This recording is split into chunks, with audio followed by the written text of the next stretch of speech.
ustedes saben que este niño, bueno, no le gustaban las matemáticas y lo hizo todo bien. Ahí les va a mostrar Ale. O sea, dice, haz 4 triángulos de un cuadro. El niño. Ay, yo no sé, mi papá me va a regañar. O sea, después puso como una X, o sea, pone como una X y ahí aparecen los 4 triángulos. Yo nada más vi la tabla del 1. Ahora la tabla del 9. Ahora Yo nada más sé la tabla del 1, pero ese es 9. Y este es 90. Sí, eso sí sabía. A ver, ¿cuánto me falta? 1, 2, 3, 4, 5, 6, 7,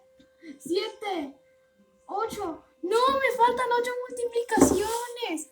Ya me va a regañar.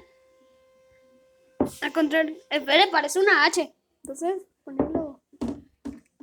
Acá hay que borrar un poquito. Voy a contar otra vez.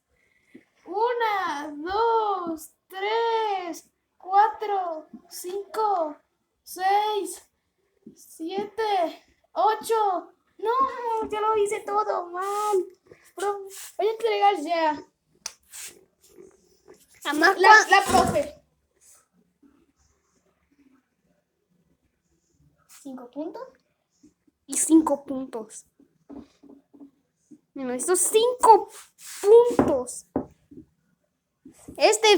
Todo bien lo hizo. Además lo hizo todo bien. Bueno, eso está re bien y todo bien. 1, 2, 3, 4 triángulos. Entonces estuvo muy bien. Espero que les haya gustado y